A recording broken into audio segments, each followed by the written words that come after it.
Right, good afternoon, everybody, and welcome to this afternoon's seminar.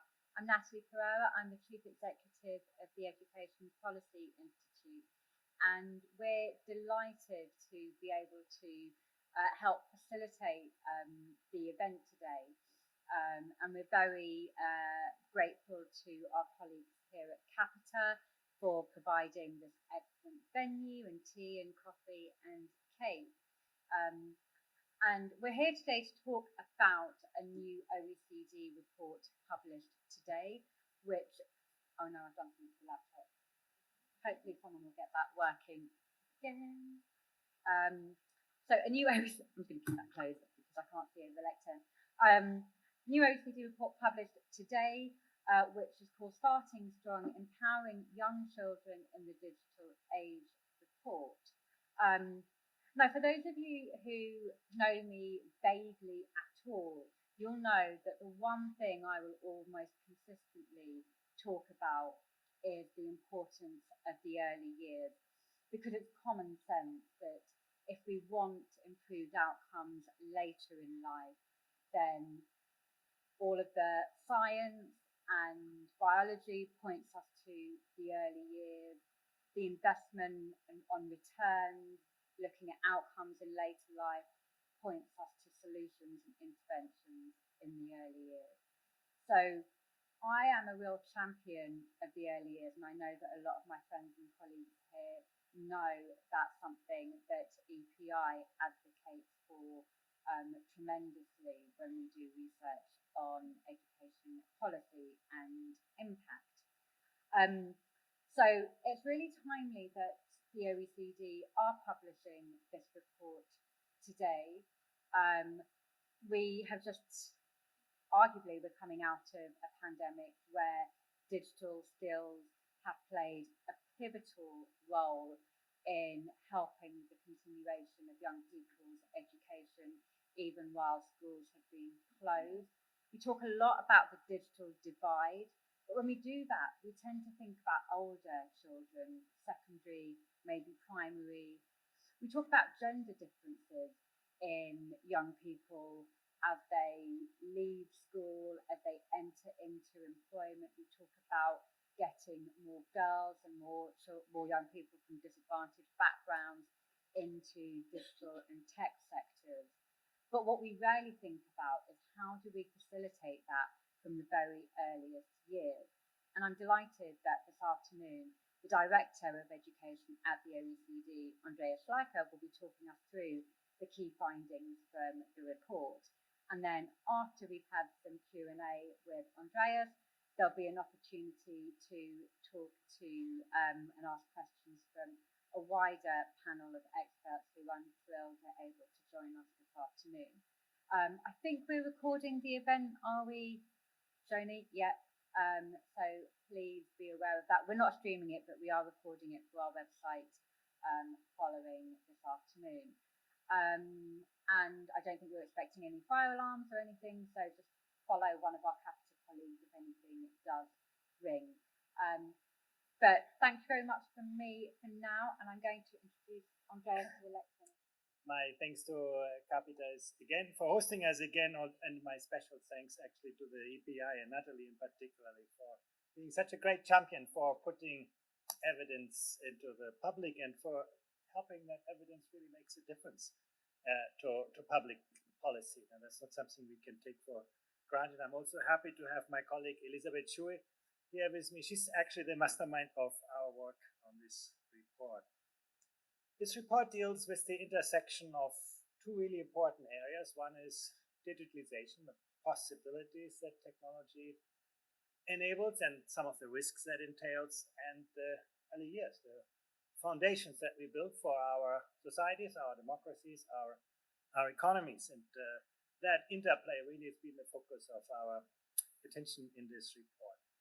You can say the UK is an example of a country that has actually put a lot of attention to the early years in terms of expanding access.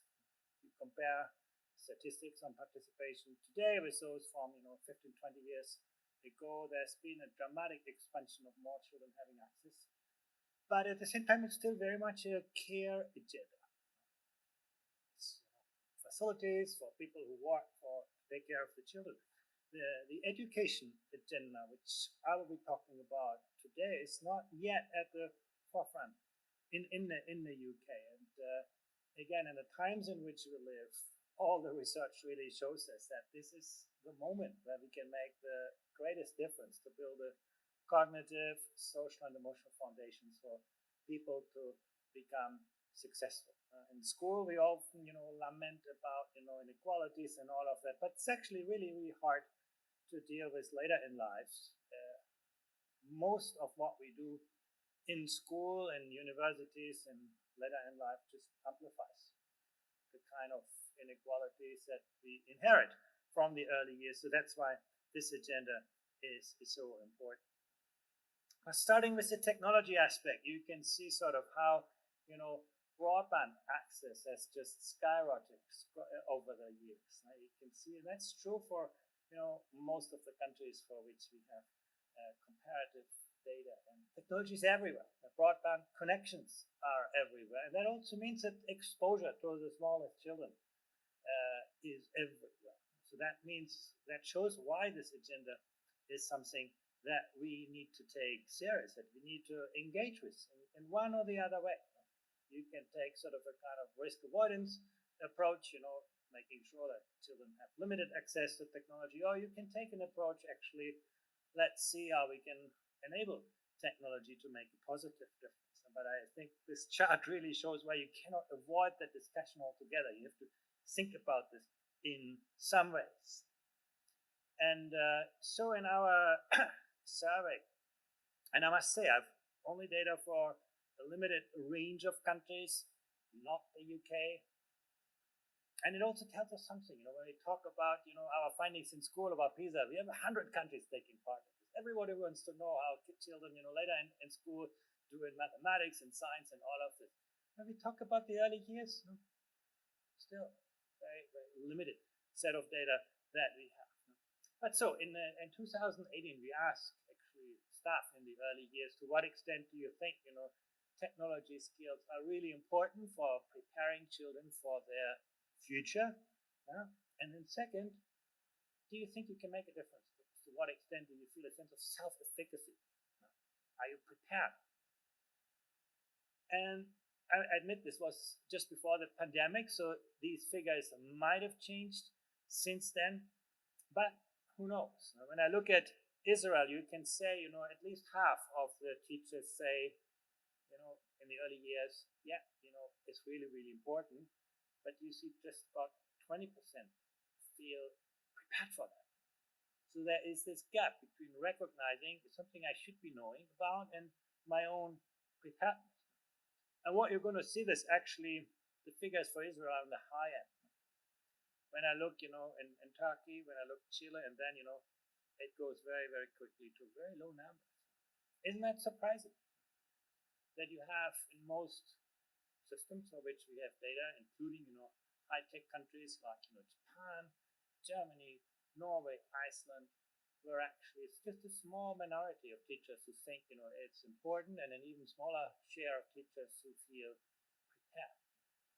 So it really shows us this agenda of digitalization has certainly not arrived in the minds of people. Once again, the pandemic might have changed some of that, but who knows? I wouldn't be, so optimistic on that. There is still sort of a huge gap between what is technologically possible and the social use of that. And that's really what this report is about. Looking at that gap, looking at both the possibilities and the preparedness of people. We basically use data from 30 countries and jurisdictions. We're highlighting kind of roadmap, how you can get that, to create that awareness and that sense of self-efficacy, and then looking at some of the policy levers in thematic sections. I will accompany this with country notes for the country that have the best data sets, Canada, Finland, Japan, Korea, Norway, and Sweden, and then case studies where we found some interesting examples from elsewhere. So that's really what this report puts on the map. By the way, we were quite, surprised that nobody had done that before. this idea of digitalization, that is everywhere, even in education, hadn't really been taken, very much into account in research, and certainly not in comparison. It's the very first study that looks at it from a comparative perspective. So these are the topics that we deal with. The first is the most obvious one. How can we protect children against digital risks? Then about reducing digital divides, both within centers. Children come from different home backgrounds, they might have different exposure, and what can public policy do what can the centers do to close those gaps? And then the gaps across institutions. We do see that some institutions are really well equipped, they have great leaders, very well trained, and others that are left behind. So those two gaps are really, really important. And then how you build foundations of digital literacy among the youngest. Again, exposure to the devices is quite high. How do you get people actually to take charge of that? And this is not about screen time. I know that many people will get very concerned, exposing young children to screens and so on. That's not what this is about. Digital literacy actually has very little to do with screens. It's really about, understanding, how an algorithm works. It's about understanding how you protect yourself from information and so on. So that's really, I think, what we are talking about here. And then the third topic is about perhaps the most controversial one, the interactions between children and staff, and between the staff and the families. And obviously that's getting to the heart of what early childhood education is and should be about. So people are debating and discussing it most. And then something less controversial, how can you actually see that the professionals are well supported and that there are decent instruments of quality assurance. Those are the kind of 5 topics that you can see in the report and that I will briefly discuss. In fact, I'll just highlight a few of them. I'll start with the most obvious one, how you can actually protect young children against the digital risks. And the answer to this is actually a very clear one. We have to do a lot better on this. And this is about, physical and social emotional harms, but it's also about threats to privacy, and those are actually already very real for the very youngest. Why do we need to do better? You see that here. Basically, most countries and jurisdictions for which we have data do something about responsible and safe use of technologies, but not very much. It's still an emerging field. What we also see, it's just about 28% of countries that basically say, preserving ECE digital literacy as a priority. So few countries saying, keep children off of this. The others saying, well, let's use it and to promote safe and responsible use of technologies. Now, the problem comes here. You have just about half of the countries with data that say that they have guidelines for staff on topics such as risk to children's well-being, screen time, or privacy or protection. That means really a lot of people at the front line are left, to make their own judgments on this. It's actually just a limited set of guidelines available.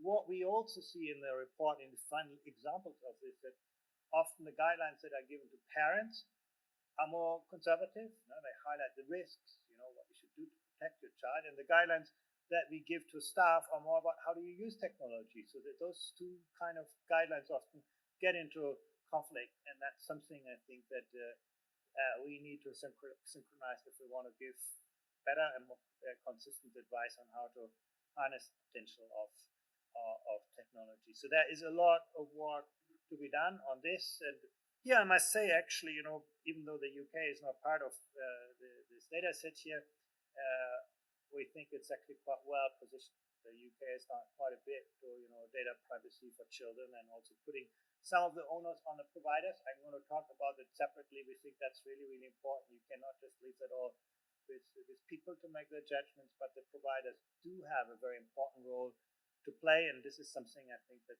here in this country is quite well taken care of. Basically, one thing how you can do that is you can have formally regulated mechanisms. You can create laws. You can create, regulation for people to do that, and that's happening in 9 of the systems that we have examined in Australia and parts of Canada, France, Germany, Iceland, Japan, Korea, Portugal, Slovak Republic, you can provide, more soft guidelines and recommendations. That's a little bit more common. Again, you have 11 countries doing that. But you can also see that 10 of the countries that we had surveyed did nothing. So there is nothing in place in terms of safety by design. Suggesting that, this is what if you provide services, if you provide tools, if you provide digital resources, this is what you are expected to comply with. So you can see 1/3 doing that by, regulation, another third doing that by a recommendation, but the third basically leaving it up to the providers to decide. And that obviously is one of the areas how you can contain the risks best. Why is this an issue? You can say, well, parents should make those judgments for themselves. We can help them. But the reality is, if you look at exposure, and here I have data for England, Estonia, and the United States, you can see actually the intensive use of digital devices, so basically daily, is much higher for children from privileged backgrounds, from disadvantaged backgrounds than it is for children from privileged backgrounds. So just leaving it up to parents means we're probably reinforcing the social divide. That the uncontrolled use will be heavily dominated by disadvantaged, and that parents from wealthier backgrounds being more kind of mindful of those kinds of guidance. And that really suggests why having this by design feature activated is a quite important policy lever for us. Lots of interesting examples of this in the report, but let's get to the next topic. This is about developing the children's early literacy. Here you can see that is something that probably is our best predictor for closing skill gaps in digital skills later on, like in almost anything, language, numeracy, digital technologies. What you do not get done very, very early is going to grow in kind of, at least when it comes to disparities. And one of the things that we found is, you can argue, well, you don't want to expose children to technology, you don't want to introduce the screen, you may not have that technology, but actually in the book you find lots of interesting research showing you actually don't need devices to teach digital literacy. You want to teach computational thinking, a puzzle, color building blocks, there are lots of ways how you can actually teach the same kind of principles that you need to think, think about, an algorithm, all of those things. You can teach those things in very different intuitive ways that have nothing to do with technology, but it's not happening very, very frequently. Now, only 41% of countries say that they support the provision of those kind of unplugged resources and material. And that's clearly a missed opportunity if we want to strengthen sort of the minds of children on ways of thinking that are very important in the digital world. We better do something more on that. So I think this is an area where you don't need a lot of devices, technology. You need really strong pedagogies and some kind of tools, robotic kits, the high end of this, but there's lots and the lower end where you can actually strengthen those kinds of ways of thinking. And then comes, early digital literacy. People always ask what this is, and it has to do with, the cognitive development, emergent sense of computational thinking. It's obviously really, really important. Can you navigate, information and so on. Play and well-being. How can I use technology for learning? How can I use technology for play, for self-expression? One of the things that we all know is that what you want to restrict is a consumptive use of technology. Where children just, listen and get, bombarded with information. What you want to strengthen is the active use of technology, where children, play, create, share, and so on. And so that is something that you can put into the core now of, play and well-being on digital literacy. And then comes finally the social and emotional development, giving children, some agency. How do I actually, manage this? How do I protect myself against digital risks and so on? You can say, well, how can, 3-year-olds, 5-year-olds do it? but they can. Actually, you find really interesting examples in the report that there are ways how you can actually get children develop and an embryonic understanding. You don't. I mean, on the one hand, you have protection. On the other hand, you strengthen their dispositions and skills, and that two together can create the right foundation. So that's what we mean by early digital literacy. Is not doing complex computer operations, but simply sort of engaging the system. How do we do with this? Now, one way to look at this is to see to what extent that is incorporated in the curricula for the early years, and that's where actually we found there's just very little coverage on this. Now, you can say, for example, how to create and modify digital content. You have Finland, Germany, Ireland, Norway, South Africa, Spain, and Sweden among the countries that do something on that. But you have an even larger number of countries who don't, or where actually we don't have proper data. Digital risks, again, you have a few countries, Finland, Germany, Norway, Sweden, and Spain. 32% of the observations that we have here, where you can see, they incorporated specific goals for that in the curriculum, but it's certainly not the majority when you talk about 0 to 5-year-olds, point where students get into school. So spelling those things out in the curriculum and instructional guides is certainly a great starting point where you can actually get that discussion started. Now on the pedagogies, we see here that when you do look at what curriculum frameworks do, they tend to emphasize play-based pedagogies, cooperative and collaborative pedagogies, and project-based pedagogies. Now that's the top. And that's probably something that you would want to see. But, there's certainly in kindergarten more kind of space for doing, maker spaces or tinkering activities. And the children love those types, and we often do them later. But you don't find them very, very frequently for the early years. Teacher-led use of technology can also be, very instructive. You don't see that often. So some areas are quite, well established. In others, there is more. But generally, the curriculum frameworks give everybody some orientation, the staff who work there, the parents, and so on. And that's sort of the easy win. It doesn't mean that actually then happens in the front line, but at least it gives you the kind of promise, and that suggests it's worth to do. Last point I really want to make here is about, how do we support the work processes, staff, and how do we do something on quality assurance.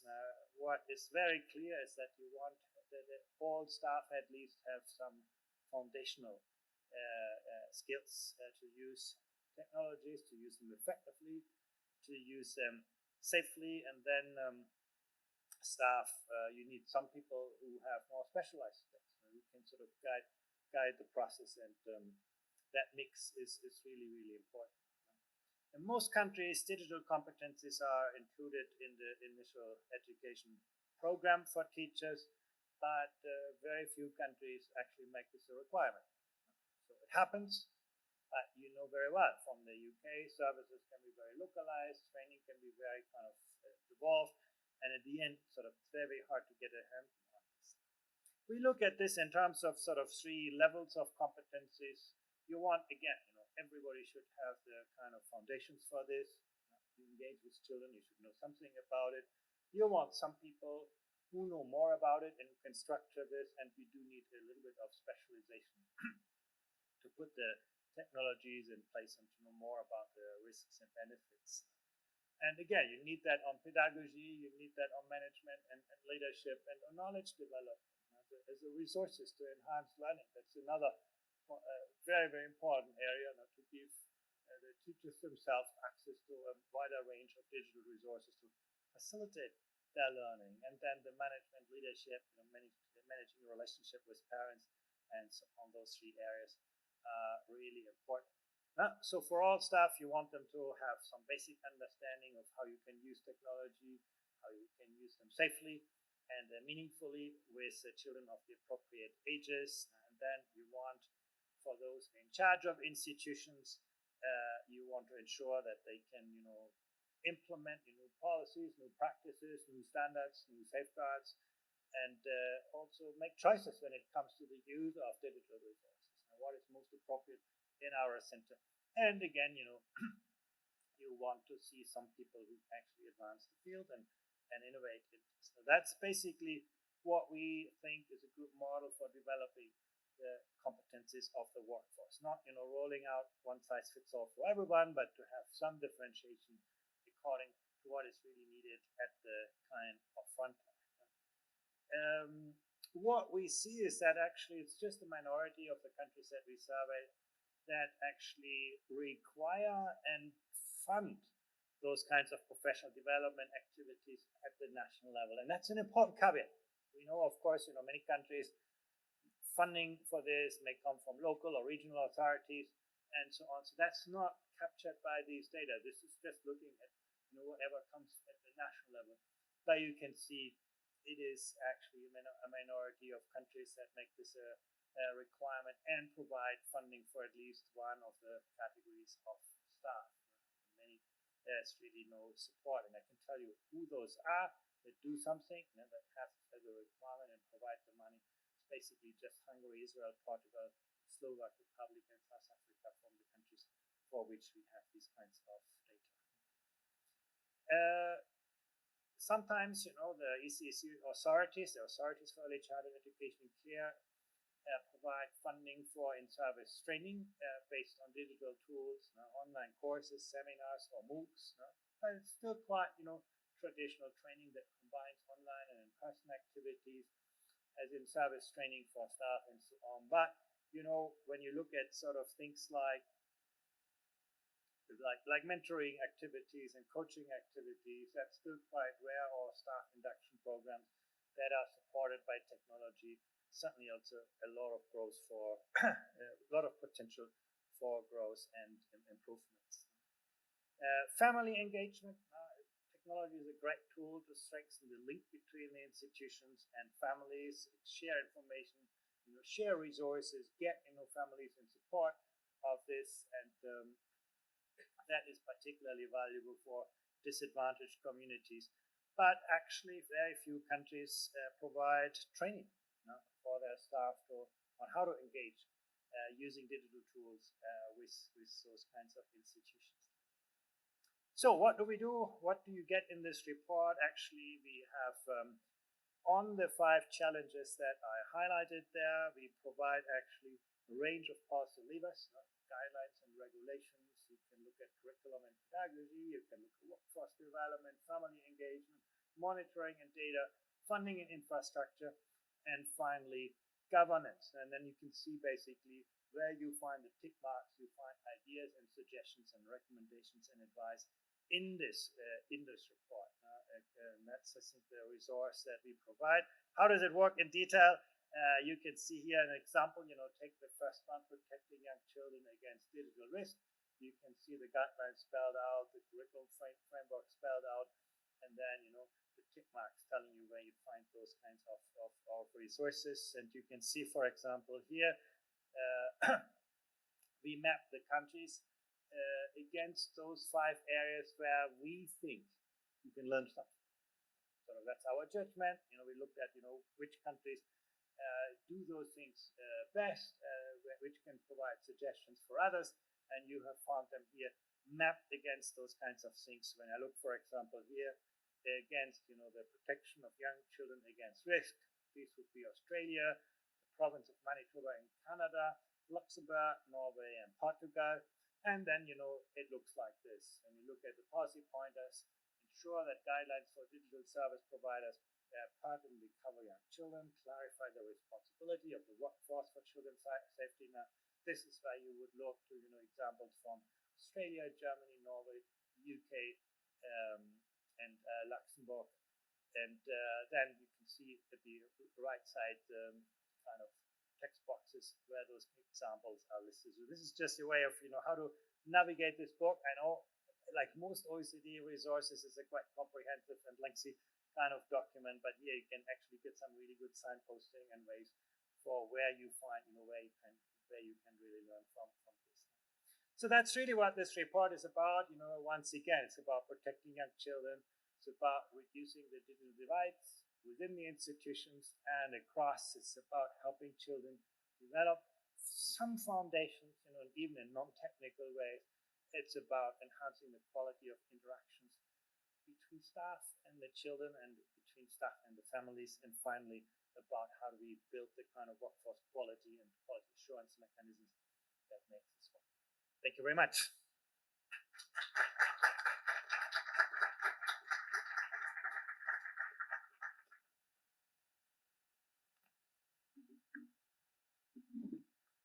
Have we got another microphone?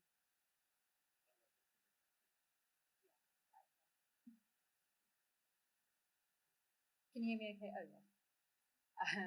Right, we've got a few minutes for questions for Andreas, and thank you so much for that presentation.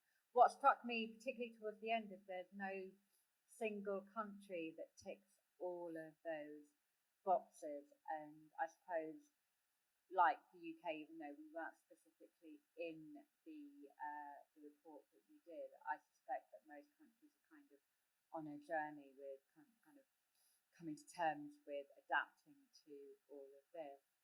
But thank you very much. I'll open it up to questions to Andreas. We've got about 5 minutes or so, and then there'll be an opportunity to ask questions from the wider panel too. If you have a question, can you put your hand up and tell us your name and the organisation you're representing, if that's applicable? No? Your presentation must have been crystal clear as always. And, oh, we've got one.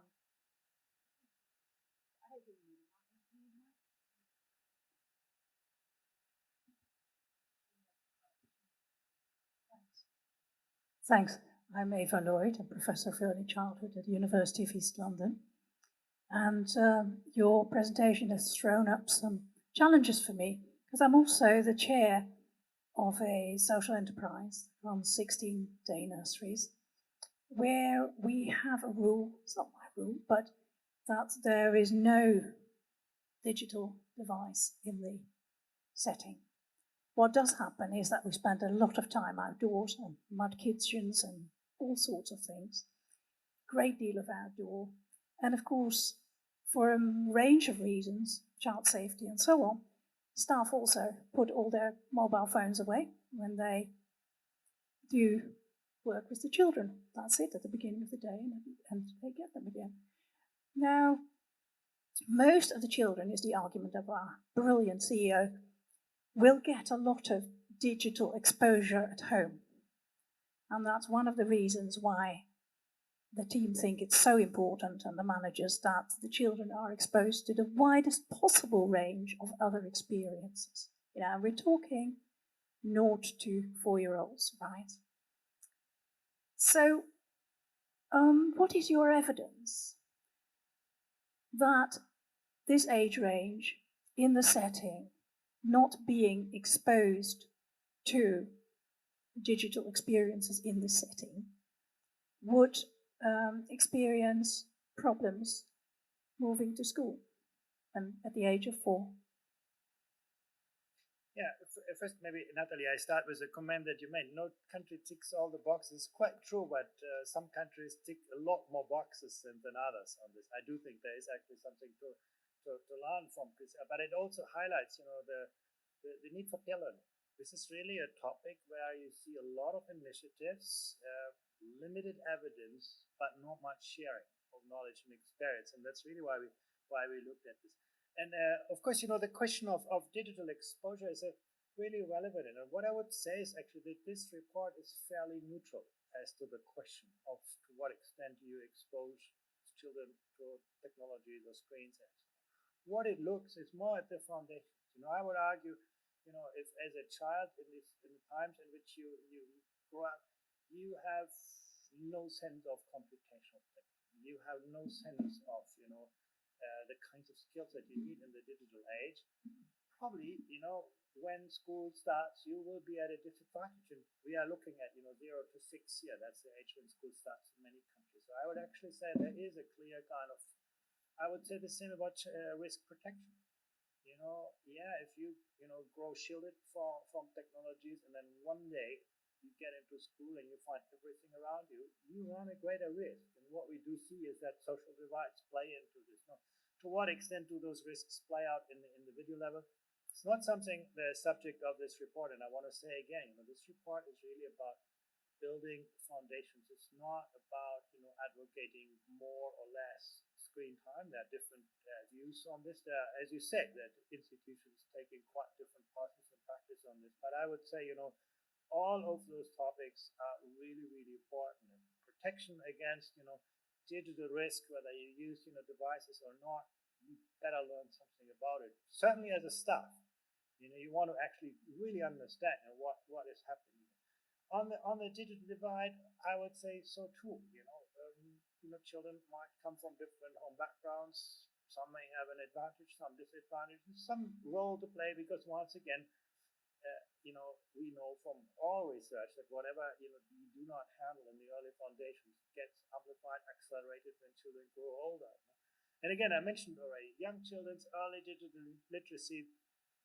We don't think it's to do a lot with technology itself, but it's about foundation skills. And I do think that those foundation skills really are very, very important to build early on, because much of what children do, in a way, you want them to be critical consumers when they come in touch with the technologies, rather than running into it blindly. And again, I think you can build those kind of foundations.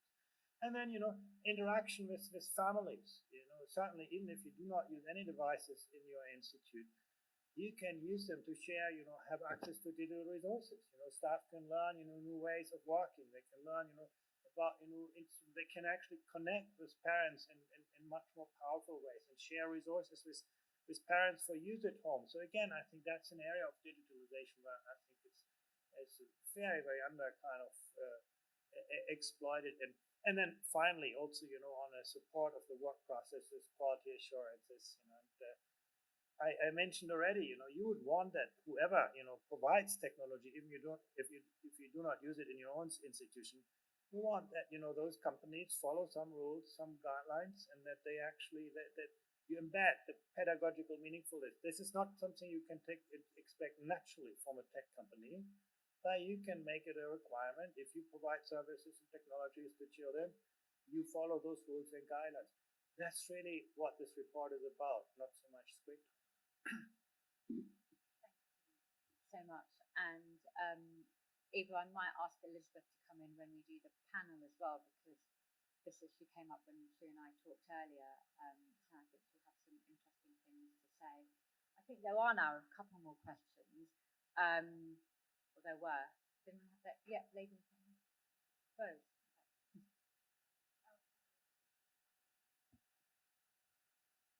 Thank you. I think it's fascinating.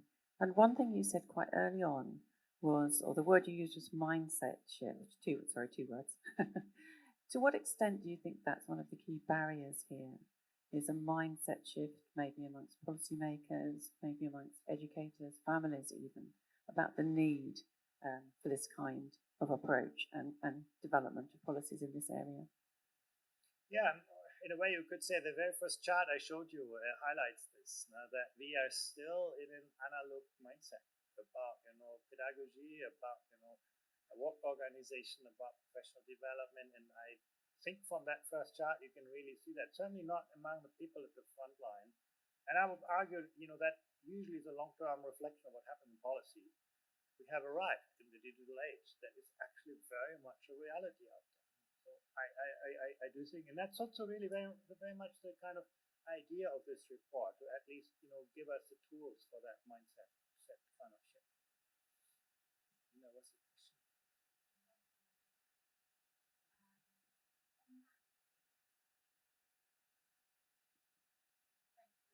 I'm going to invite the panel up to take further questions. Andreas, thank you very much for your presentation and for taking questions. You're not leaving right now, are you? Okay, great. So can I invite my panel up? If that's okay.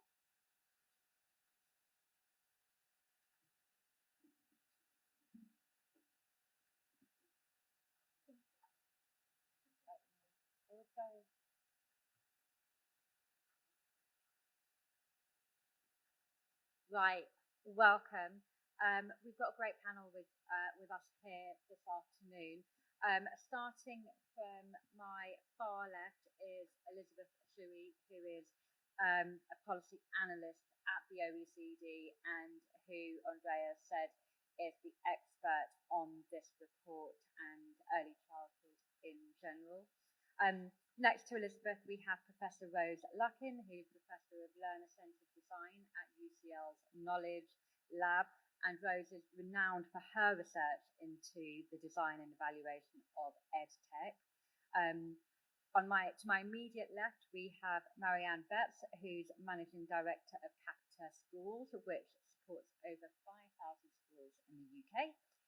And last but certainly not least, to my right, we have Katie Oliver, who is Director of ArcStart, which is the Arc Academy Trust Early Years Programmes, and they're doing some really interesting early years interventions around London primarily. So welcome to the panel. I'm not going to ask them to make opening remarks because I'm conscious of time, and I want to leave enough time for audience questions. But Elizabeth, I wouldn't mind picking up on that point that Eva talked about, and you and I talked a bit over lunch about the kind of resistance to use screen time amongst early or very young children. And you made some really interesting points about other ways of digital learning, which doesn't necessarily involve screens. And I wondered if you might share that with the audience. Thank you. Thank you for the question and the invitation to be here today. I do also, before I start talking, want to thank my colleagues who are back in Paris right now, because this is really a team effort, this report. And Andreas, thank you for the presentation. What Natalie and I were talking about earlier is really that this idea of early digital literacy is not putting children in front of devices or handing them devices necessarily.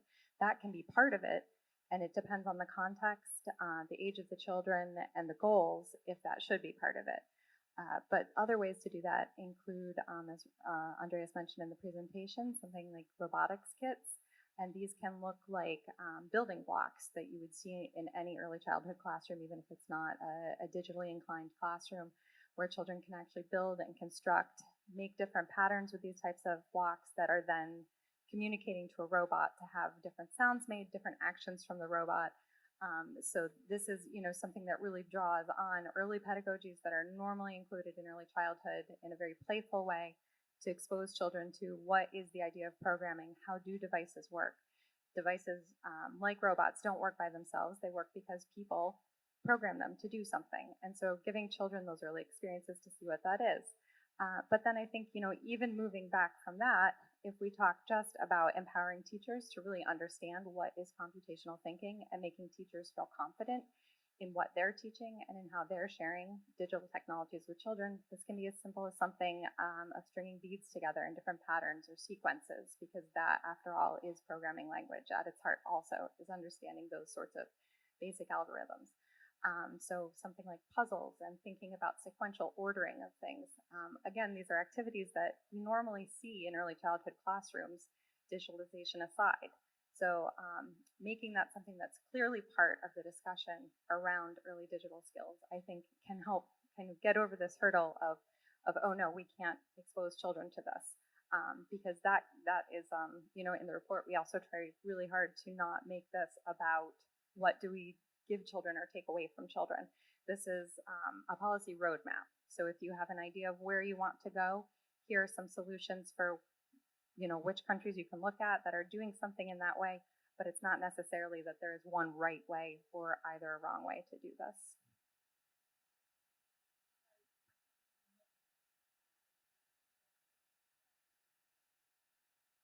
Just to absolutely agree. I hear what you're saying about getting out there, playing in the real world. And my other area of work is artificial intelligence, which at the moment I spend a lot of time talking about. And people often think that I would be an advocate, therefore, of more use of technology, more artifacts in classrooms and nurseries. But absolutely, I agree with what you're saying. There are so many ways that you can help build these really vital digital literacies, which will act as a foundation for AI literacy as well in the future, which is so important now. It doesn't have to involve the technology, and I think it's much more about helping the educators, helping families, helping policymakers. Maybe they get to use more of the technology in order to understand how they can use non-technological approaches to developing these literacies. So I really agree so strongly with what you're saying, not just for digital literacy, but I think for AI literacy as well. Ways of thinking, so important. Thank you. Great, thank you. I'll take some more from the audience now. Anyone have any further questions? It's Neil at the back there, isn't it? Right. We've got a mic coming over to you, and then I'll come to you, Beatrice. Thank you. Neil Leach, Early Years Alliance. Elizabeth, without trying to give you more work, it was really quite fascinating, but I think it would be really helpful if we were able to understand, I guess, the outcomes of alternative options other than screen time. And it would be really useful at some point in time to understand the disadvantage of when children do hit school, of the different methods that have been used to support their digital, if you like, education. So, as I say, not trying to give you more work, but that would be really helpful, so because it would just consolidate the point, really. Thank you. Yes, well, we are continuing our work, so I'm happy to take suggestions on that. But yeah, I think really to emphasize here, this is a field where the research is emerging. It's changing very, very quickly. The technology is changing even more quickly. And so the idea today is not to say, okay, this is what we know and what we need to do. The idea is to say, how are we going to keep adapting to what keeps changing? And how are we going to empower early years teachers and staff to do that as well? Because as soon as we do the research study and see the outcomes for children, you know, we'll have used technology that's 5-10 years out of date by the time we have those study results for you. So I think, you know, the other thing that we're really focusing on is thinking about what experiences are children having at home. And we know that they are getting a lot of screen time, a lot of exposure to other types of digital devices. It's something that's embedded in everything we do now, for the most part, you know, from smart systems in our homes that control our thermostats or something like that, that children can interact with.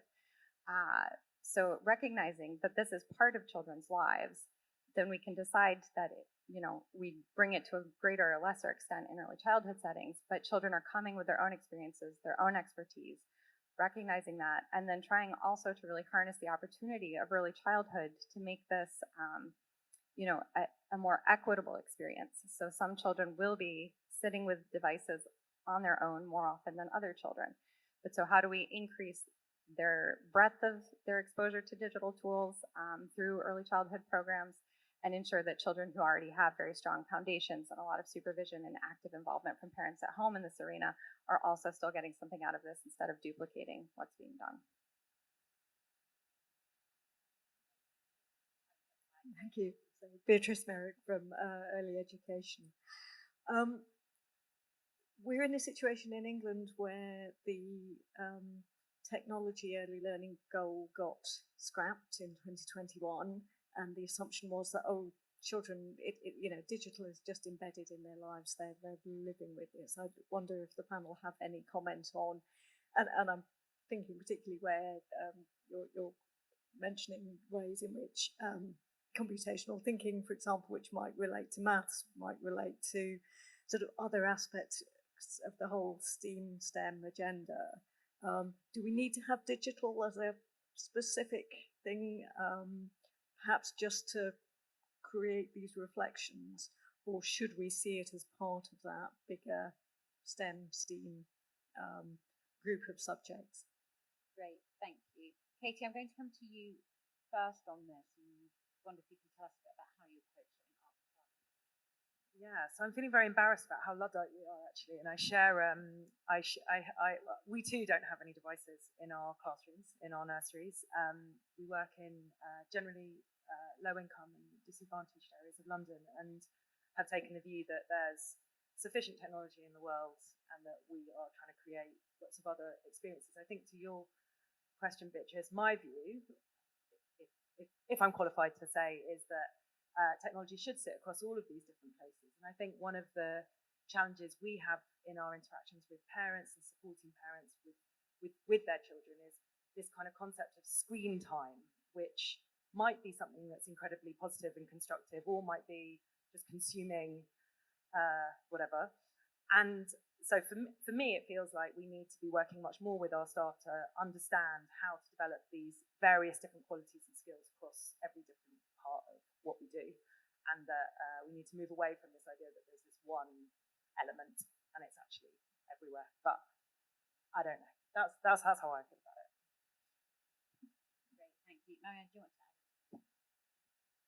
add? I'd agree. I think it has to be interwoven, but you have to start somewhere. So we've got the privilege of supporting all the schools across Northern Ireland. And one of the reasons we're seeing some successes in that area is because they're looking at it system-wide and they're intervening across the whole. And their key focus is bridging that kind of digital divide, trying to address some of those discrepancies. And I don't think you're going to get it entirely right. It's a process that we just have to be persistent and consistent with. So I think we can't look at it in isolation. But you have to interweave it like through the curriculum, but actually more than just that. It's the whole system. It's from policy, and the report references this.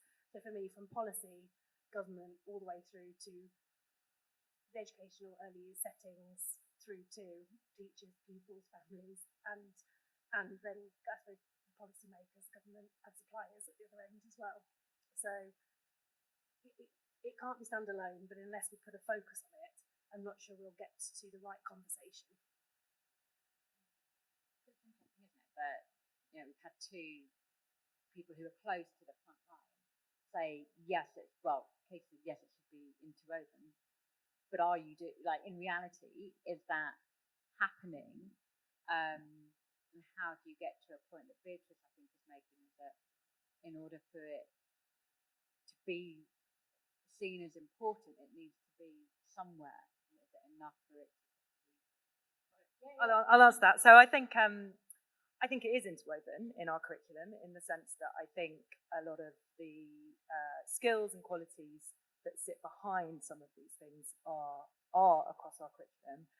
But I do think there needs to be more understanding across the whole of the kind of teaching profession. I think that's true in primary and secondary schools as much as it is in early years, to understand more directly the relationship between those things. So when you talk about the beads and algorithms and how that then builds into all of these various complex things, I think we aren't explicit enough with the adults about how those relationships work together. But I do believe that the skills and the curriculum that our children are receiving through the climbing trees and playing with leaves and doing all of those other things are part of that development. Thank you. Rose, do you want to come in on that at all? I think it's really interesting. Thank you. I do think there is a need to focus on digital literacy, just because it gets forgotten. I mean, the data that Andreas presented demonstrates exactly how much it's not at the forefront. So yes, I want it to be integrated, but I do want it to be a focus because it's incredibly important. But one thing strikes me in discussions like this is, quite understandably, we worry about screen time. I completely understand why we do that. But it's important to think about technologies that are not screen-based as well. Voice-activated interfaces, for example. And I remember many, many years ago running a research study with some not particularly nice, I've got to say, interactive toys. I'm not recommending these technologies, but they were very interesting. We were looking at them from a perspective as a connecting device for young children between a piece of computer software and a friend, and then there was this toy that could sort of sit between and interact with the children. And actually the children were wonderful judges of this, because on some occasions they didn't like the toy and they made it quite clear they didn't like the toy, which is always a joy with very young children, isn't it? But what we did find was that for children who were struggling with language, actually these toys were very valuable, because the children would repeat what the toy said, and it was just a different way of developing language that we hadn't seen before. No screen, necessary for that part of the interaction. So I think it's important to think of the technologies that don't involve screens as well, and maybe whether they're more of a routine and less of a worry, and perhaps not. They may be used in the home, but I suspect it's more the big TV and then the screen-based technologies. So there's a difference between what's done in the home, isn't there, and maybe that can be built on within the nursery environment. So just some thoughts. Any further questions for the panel? Yeah, lady in the pink on the right-hand side.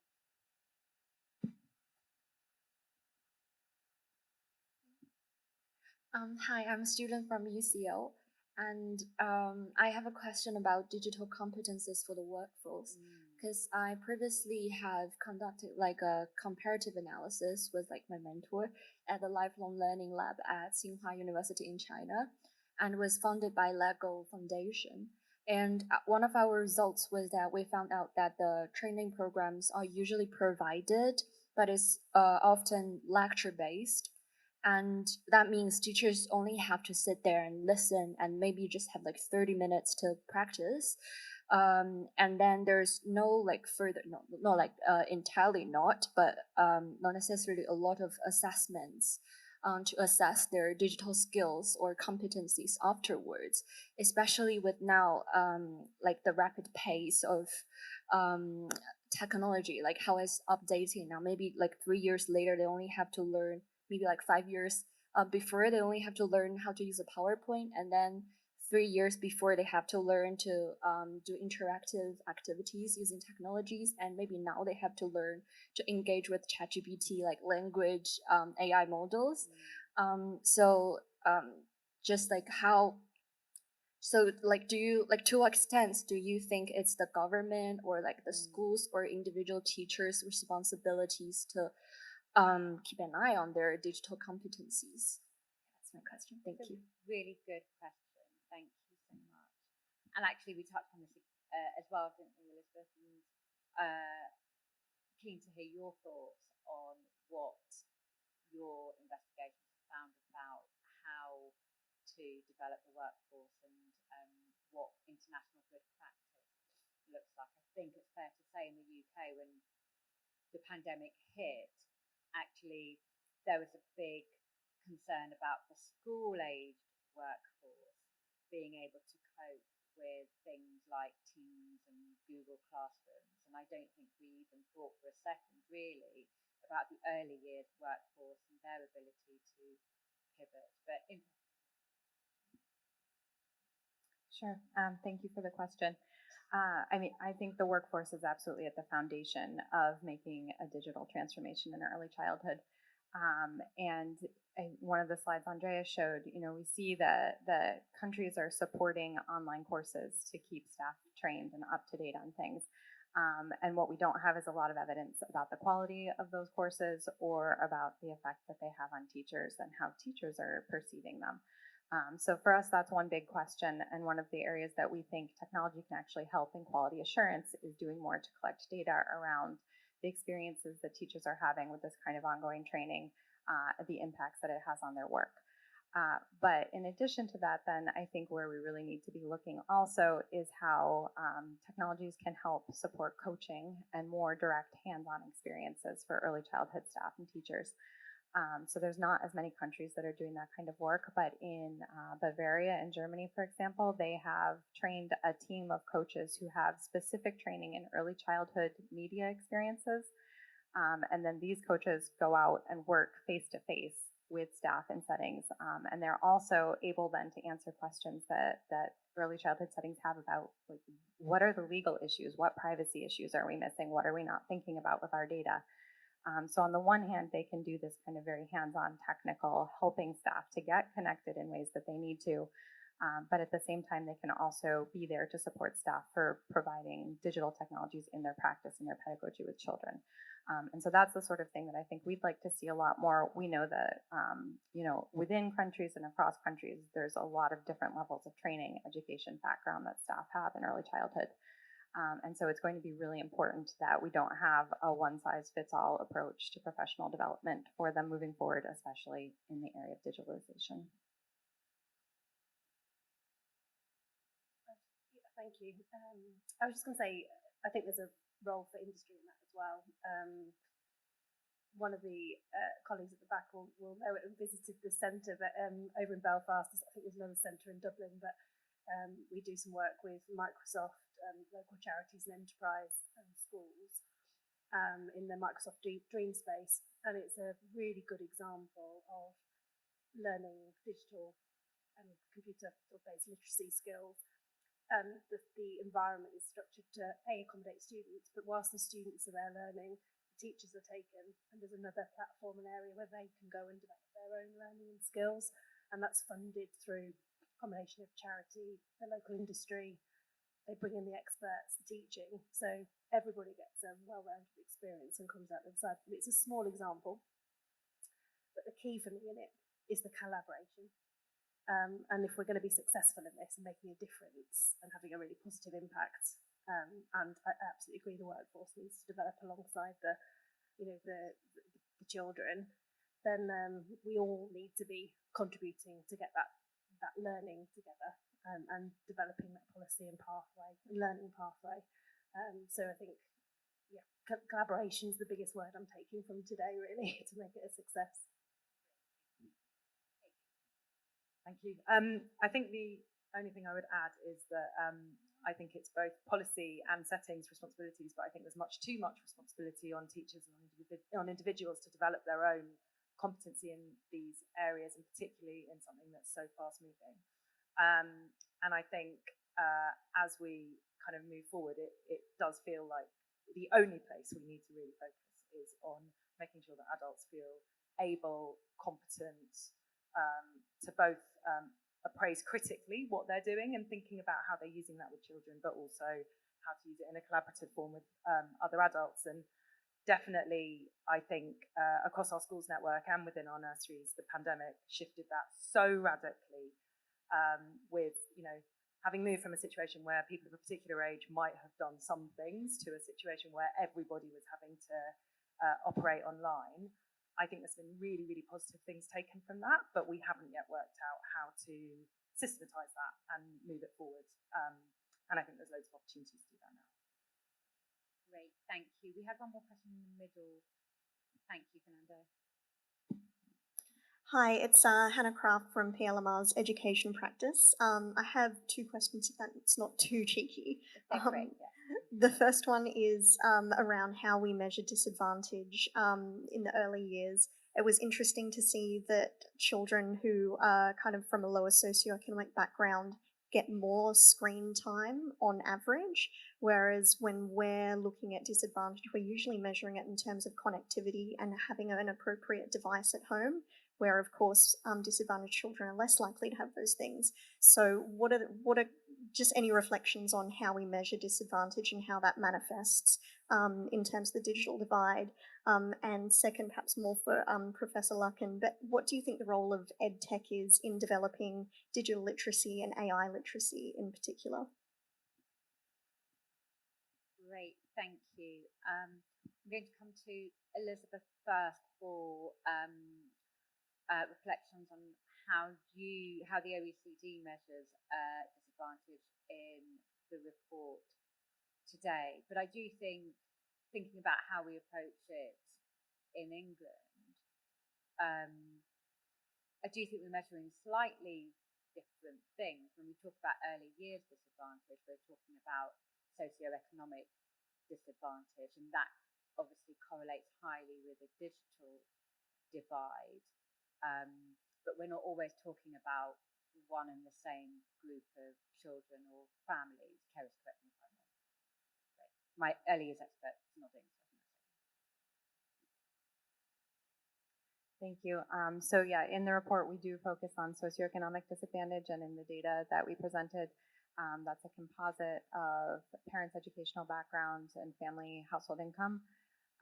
But we've also looked at that indicator broken down by the presence of physical books in the home, and so homes with more books, children are spending less time on digital devices also compared to homes with fewer books. So it seems to be a fairly stable indicator, and I guess I would just highlight that across OECD countries, it's something now like 3 internet subscriptions per person now that's present. So I think we're seeing, particularly in higher income countries, that this availability of device gap is closing quite a bit. Now, whether it's the appropriate device for children, that's I think a different question that we don't have a good answer to. But certainly in terms of the availability of devices, low-income children often have as much access to at least their parents' devices as higher-income children at this point. Sure. Yeah, so the use of EdTech for improving digital literacy and AI literacy, absolutely, I think there's a role, but maybe not the obvious one, in that I don't think it's necessarily a case of just using technology to provide courses to help digital literacy and AI literacy. Yeah, the technology can give us huge reach, and that's really important. You know, scale is important. We need to reach lots of people, and we need to do it relatively quickly as well. But I think we need to think very carefully about how we leverage that reach that the technology can give us to make sure that we help people understand digital and AI in a very foundational and fundamental way. Because I think part of the issue is to do with computational thinking, absolutely key, and something you can do without the technology. And sometimes doing something without the technology in your face, so to speak, can actually make you think about it more carefully and can be more effective, and then you try it out with the technology. And I think when it comes to AI literacy, it's as much about understanding the difference between human and artificial intelligence and what things like AI can and can't do, and what kind of a relationship we should have with AI, than it is about just the tools. And obviously, this is very much more focused at adults than at young children, although I do believe there are things you can do with very young children, but I certainly wouldn't be advocating huge use of AI technologies with young children. So I think, yes, certainly can help with scale, but we need to think carefully. We need to get the right balance between the unplugged approach and the approach that actually uses the technology. And the key thing is an expression that Andreas used right at the start, one of the first slides, this business of self-efficacy. Now, this was about self-efficacy amongst staff, to be able to use the technologies. But self-efficacy, of course, is super important for learners too, and that's where we want to get to. So I think it's having the right goals and thinking about how the technology can be used, but judiciously, in order to achieve those goals. Thank you. There's time for one final question, if anyone has any. Yep, lady with a microphone is coming. Thank you. Hi, I'm Helen Freeman. I'm from Oxford University Press. Listening to you, really fascinating. Can't wait to get my teeth into the rest of the research information when you share it. I don't know when I'm listening to be really, really excited or full of trepidation, because we are just at OUP about to launch a preschool learning app. And I say full of trepidation because we flagged this as being an innovation project for us, but we felt like we needed to do something rather than nothing. And this was because when we've been talking to parents, we've got a big parent engagement platform, we're hearing from parents that they want to have some sense of guidance, a little bit of instruction, some support, and depending on the family setting or the parent or parents, they're not quite sure where to begin. So we've developed this augmented reality app. I'm not going to say what it's called because it's not announced yet. But it's full of, we've worked with early years practitioners, we've done some early years focus groups with professionals, but we've also listened to parents. And one of the things they were saying to us was, we put our kids on screens, tablets, phones, we're doing that, and they feel very guilty about it. But they're saying, is there a way that if we're going to do that, can we do this really in a productive way, in a constructive way, so that we can use technology with them, rather than handing it over as a babysitter. So we're about to launch this, and I'm now feeling kind of partly excited, partly worried. What sort of advice would you give? Because we're very aware of the concerns about screen time in early years settings, but also with parents themselves. We've done lots of parental guidance. I'm also a children's publisher, so we're all for print books and donate lots of print books as well. But any advice you have on taking this out to market successfully in a way that I think is going to have a positive impact, Great. be most welcome. Thank you. I missed your name. Helen Freeman. Helen, thank you OUP. for your question.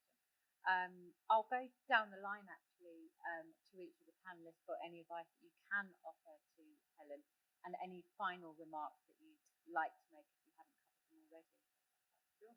I don't know that I can give any advice, but I think what I would say is that as well as the teacher workforce, the parent community is really struggling to understand what's safe, what isn't safe, what they're being sold, what they're not being sold, whether something, you know, the nature of kind of extrinsic reward in kind of technology generally for children and how that removes the ability to work towards intrinsic reward. And I just think parents need as much support, if not more, than teachers to support their children through this period of time. And my final remark would be that I am very grateful to the OECD and to the conversation today, because I will be going home and reflecting deeply on how we better embed the requirements of the communities that we serve to make sure that they start school in a way that doesn't disadvantage them further than they already are. Thank you. Great, thank you. Marianne. Thank you.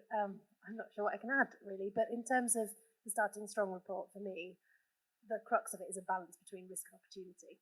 And your app seems like it's on the crux of that. And at some point, we have to draw boundaries and we have to understand whether those work or not. So I think it's a good thing. And I think, speaking as a parent, I would welcome any kind of guidance from a trusted, endorsed source. So that, I know the report goes on to talk about accreditations and, you know, those kind of guidelines and things from a government level, but all the way through to providers. And I think if you can get into that space and offer that level of security that is endorsed credibly, I think it will resonate well. Whether we get it right first time, that's the risk and opportunity balance that we need to keep working on. I don't think it's a one-stop shop. I think this is a continuous conversation we're going to need to have for years to come. Yeah, really interesting question. I find it fascinating that just at a moment when lots of people are, you know, having panics about AI and the future and really sophisticated technology, I find myself reflecting on some of the oldest research I've ever been involved in. And it reminds me that sometimes we need to do that. And what you're talking about reminds me very much of a piece of work we did many years ago using technology to connect to parents. This was with 5 to 6 year olds, so similar, it's like age range. And it was enormously valuable. But one of the key things we found was the really tiny little pieces of advice that were passed to parents to help them understand the connection between a particular learning goal and what they might do at home. Really simple, basic things were incredibly effective. And I suspect that's probably still the case. The other thing I would say is that I think, and I'm sure you're already doing this, but you know, having a really clear theory of change about what you want that app to achieve, making sure you have a strong logic model, you know, the evidence that you're going to collect about the app to see whether you're meeting that theory of change is really important. Across EdTech generally, we don't have good enough quality evidence about what works for whom, where, how. Fundamentally need more of that for sure, early years and later in life as well. And final point about the report, which I really welcome, is that I think this is urgent. And I think we shouldn't underestimate the urgency of what needs to be done, and particularly around that point of mindset shift, because that's the key to unlocking all of this, isn't it? If we can do that, if we can get people on board, then I think we can make big changes, particularly collaborations such as that you gave the example of, across multiple stakeholders working together to drive change. Thank you. Well, I think these have been great points. So just to reiterate, I think the data piece here is so critical to understand what's happening and really evaluate how this app is working so that we can start to answer questions in the future about how is technology affecting children now and how is that affecting them for the future. And then I also wanted to pick up on Marianne's comment about collaboration. And I think that, you know, the fact that you can offer something that offers a collaborative experience between an adult and a child is really key here. It's one of the things we highlight in the report that in terms of curriculum development for countries to consider, that if you're introducing, or hopefully when you're introducing digital literacy skills in there, that countries are thinking about it as being play-based as much as possible, thinking about it being cooperative and collaborative. So there are real opportunities for children to work together with one another around digital tools, and then working closely with parents or with staff members in early childhood settings, and finding a balance in this unplugged and connected approaches as well. So I think, yeah, the last example I'll offer then to share is in Norway, they have digital literacy is a core part of their curriculum for early childhood, and that curriculum covers ages 0 or about age 1 to 6. And there they really emphasize that these technologies should not be replacing activities, they should be enhancing them and building on physical experiences and activities with one another. And then something they've done too is to give incentives to app developers who are working with their national curriculum to build things that are tied to learning goals for this age group. So I think there is tremendous potential here and a lot that we can do and a lot more to learn. Thank you once again to the panel. Can we give them a round of applause? Thank you. And that draws the event today to a close. I want to say thank you again to Andreas and to Elizabeth for such a fascinating and timely report. I think Katie summarised it well by saying there's lots for us to go away and reflect on and really mull. And we know, if we know anything, we know that disruptors are very disruptive, and they and they you know, and we don't always have the solutions straight away, and that's why that ongoing gathering of information, collaboration, and evaluating what works, which was what Neil was getting at, is crucially important. So thank you for all your work in this area and kind of forcing us to think about it more clearly too. Thank you again to Marianne and colleagues at Capita for hosting the event today. We're very grateful. And also thank you to my team at EPI for all their work behind the scenes and for doing the roving mic and labels and things. So thanks everyone. If you want to know more about our work in EPI or you'd like to work with us, do talk to me or one of my team. Have a look on our website or follow us on Twitter. Otherwise, have a great week. Thank you.